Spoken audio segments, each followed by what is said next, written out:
This next problem, problem 19, comes from chapter 2, the problem and exercises section.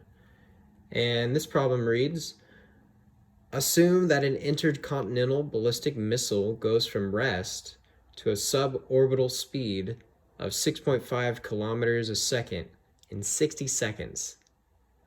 What is its average acceleration in meters per second squared and in multiples of g, 9.80 meters per second squared?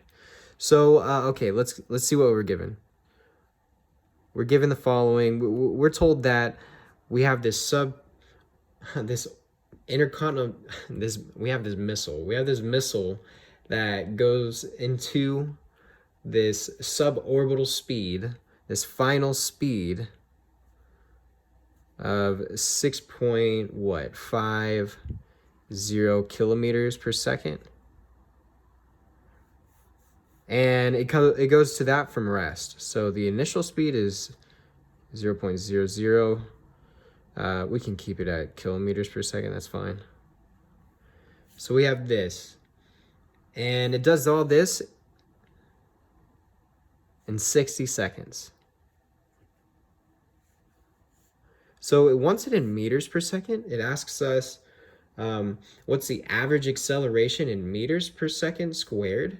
So we need to make sure that everything is in meters. So let's convert these to meters. This one's very straightforward. Kilometers per second, 0. That's just gonna still be 0 meters per second. So that one's really easy. For kilometers per second of 6.50, let's see. We can just convert that using this train method. So we want the kilometers per second into meters per second. And so remember our conversion, 1 kilometer, it has 1,000 meters. With that, we can do this, 1 kilometer, 1,000 meters. We'll see these cancel. And then 6.50 times 1,000, 3 zeros, we can just move the decimal place to the right by 3, and we'll see that we have 6,500 meters. So 6,500 meters. So this is a comma. This is a comma. I'm gonna just not put that in. I'll write 6,500. So 6,500 meters. And from here, we can get the acceleration in meters per second squared, because now we're just in meters and seconds. And so, one more thing, the seconds, because we're in meters and seconds. So since we have everything now, let's write it up here.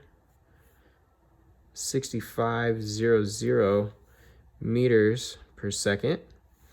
We know our acceleration equation that deals with this change. So remember this delta V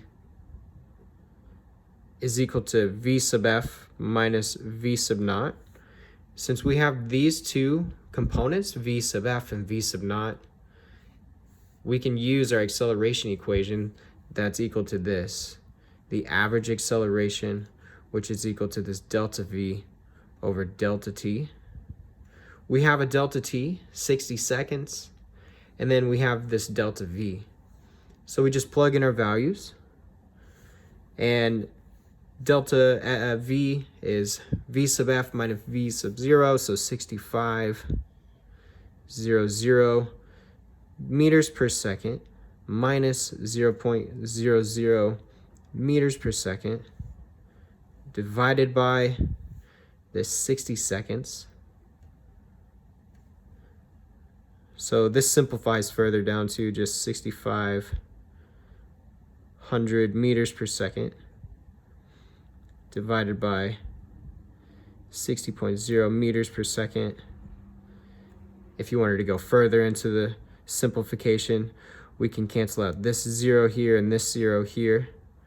I didn't cancel this one out because it's already not really there, because it's the decimal place.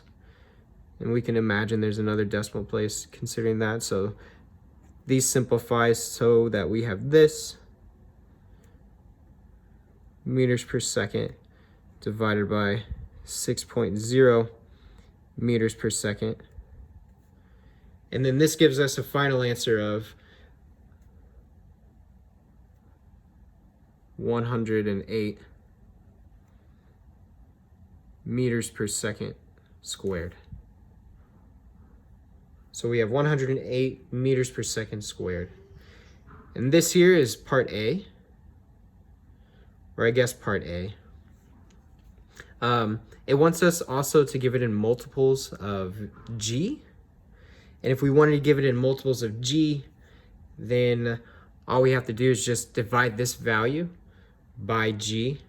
And so remember, we'll do this for part B. So if we divide this value, 108 meters a second, divided by G, remember, is just 9.80 meters per second squared. I should be putting a squared here as well. We'll have the following value. These should be magnitudes because remember, our acceleration, it could be a negative value. It could, remember, it indicates direction and magnitude, so we could have a negative direction. So if we just want to consider it in multiples of G, we need to consider the absolute value of these. And when we consider the absolute value of these, we'll see that it's just 11.1 Gs is normally how it's referred to. And so for part A, we'll have this missile reaching it in an average of, with an average of 108 meters a second squared acceleration, which is 11.1 Gs. And there we go.